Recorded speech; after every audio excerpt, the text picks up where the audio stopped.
needed to figure out the Rauschenberg effect, and Carole needed to climb a mountain. So we decided to take a drive.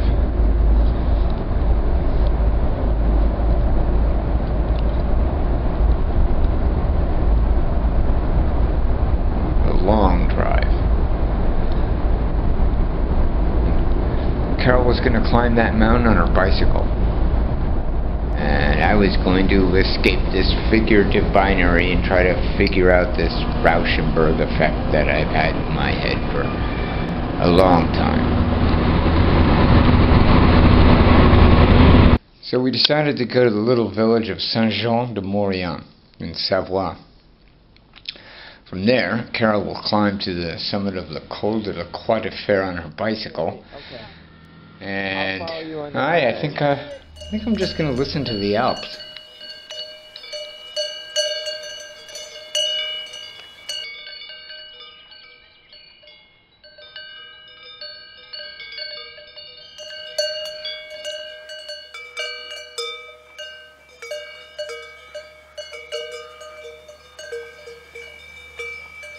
Right. Rauschenberg effect means nothing. 9 kilometers to the Col du Moya. And I came up this mountain. I'm on my way up this mountain to the Col du Moya. And I was thinking more about the Rauschenberg effect. How both, well, it was Rauschenberg and Johns, the two of them, that kind of came in at the same time as pop when everything was about the banality, the meaninglessness, if you will, of consumerism, everything that we, our packaging became more important actually than what was inside. And that's what Warhol was depicting in the packaging, and the banality of things. And I remember Rauschenberg, both Rauschenberg and Johns, as a matter of fact, discussing that the art didn't mean anything at all. Rauschenberg, for example, created these elaborate compositions, and they lent themselves in many ways to this varied interpretation, and yet he insisted, and so did Johns, that the art meant nothing. There was no meaning. He was just accumulating images that he found interesting. And what does that really mean? Does it mean that it was purely a decoration? It was just something that he did. It had no meaning, and yet those pieces, Johns as well, are trading in the multiple millions today. I mean, we're talking what, $10, $20 million or more. So, what about an artist today who says, my art means nothing? There's no meaning.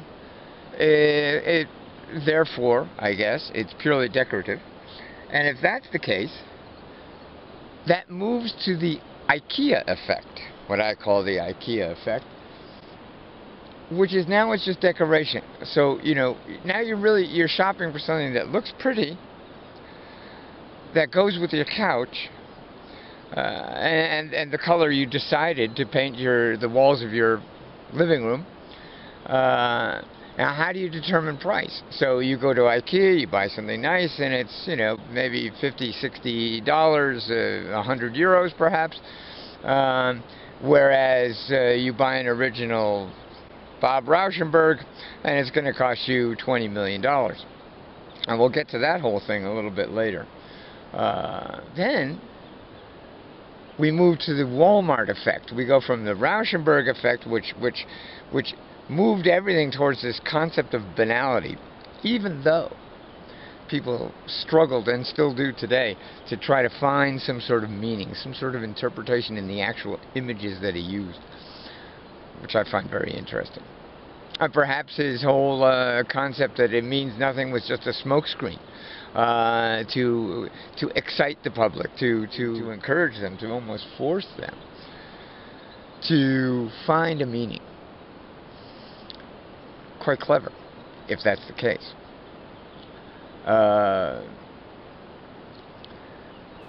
Bon, we'll continue. Okay, so Rauschenberg says his art has no meaning whatsoever. But I think I need to give you a little perspective on that, because there's more to it than that. And both Rauschenberg and Jasper Johns came to prominence at a time just after really abstract expressionism, where everything was this heavy depth of meaning. A splatter of paint could signify the death of society, the throes of agony. And by saying their art meant nothing, I can understand why they were making a slightly rebellious statement against that. But at the end, what do we really have? We have a piece of art that sells for millions of dollars and means nothing. Why not just go buy something at IKEA, or if you're really feeling like saving a few dollars, go to Walmart? That's really what I'm wrestling with here. That's the essence of the Rauschenberg effect.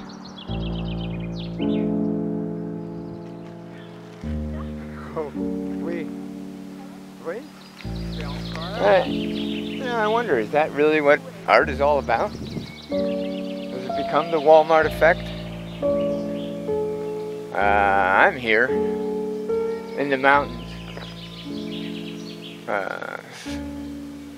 next to a little village called Saint-Jean-de-Maurienne, and I can hear cowbells. Is that art? Yeah, it sure is.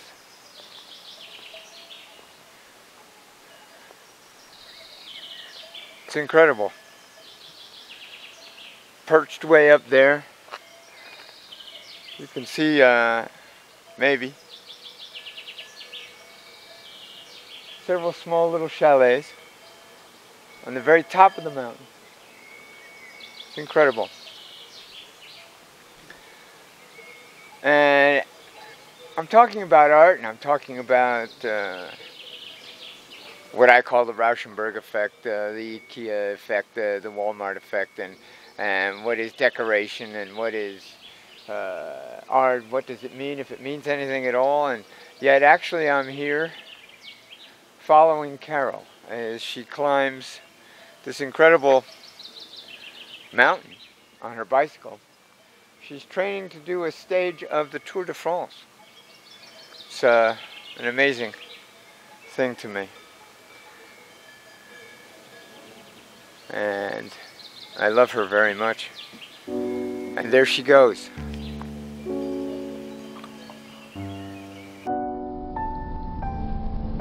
Yep, in the mountains it was easy to simplify. The air was clear. I was watching Carole defy gravity itself on her bicycle. Incredible. And yeah, that means something. You know, what does the art mean? What does anything else mean? I don't know. I don't know. I need to think more about this. Also, I've been thinking about this whole concept of the art means nothing. We trumpet this idea, the art is absolutely meaningless. And somebody's calling me. I'm in the mountains, and somebody is calling my phone. That means something. And that is very interesting. In fact, I don't think we'll answer it. Nope. Too late. So, the fact that somebody's calling me in the mountains, that means something. The artist claims the art means zero. That means something.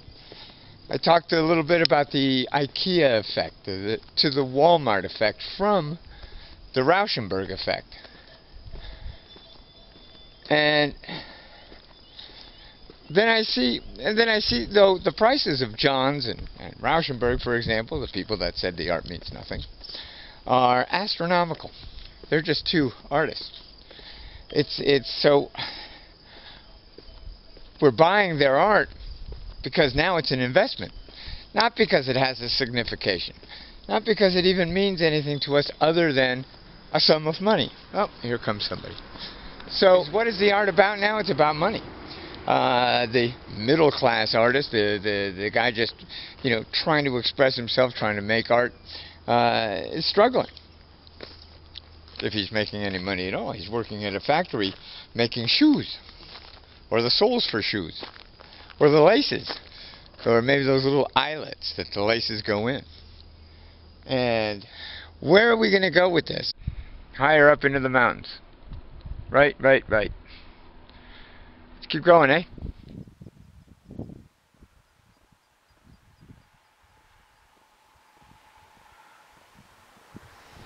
And Carole and I, well, we're almost to the top. And in fact, the higher we go, the purer it seems to be up here, and the less even interesting the Rauschenberg effect is, and let alone the Walmart effect, where price is everything, and a few dollars is all that matters. Here it's pure, it's art. And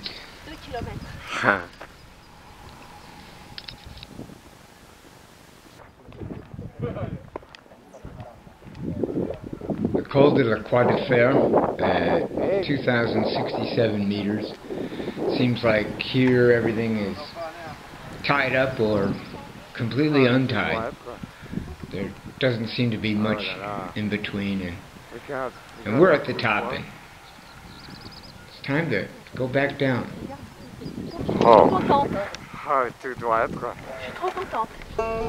And that was an incredible climb. Carole made it to the top of La Col de la Croix de Fer a hell of a lot faster than I got to the bottom of the Rauschenberg effect.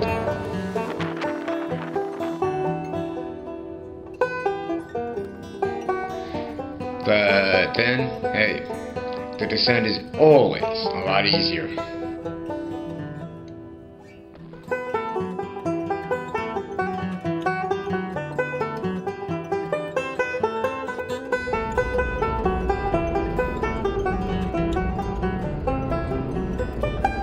And a hell of a lot faster.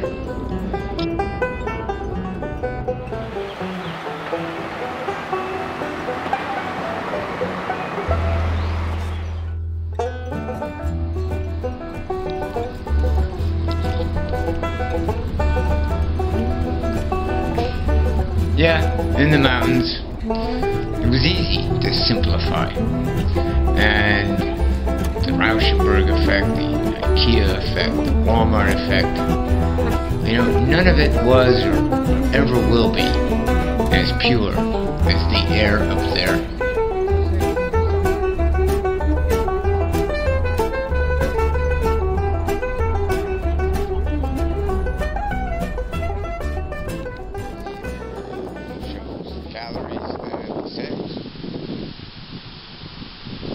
Something.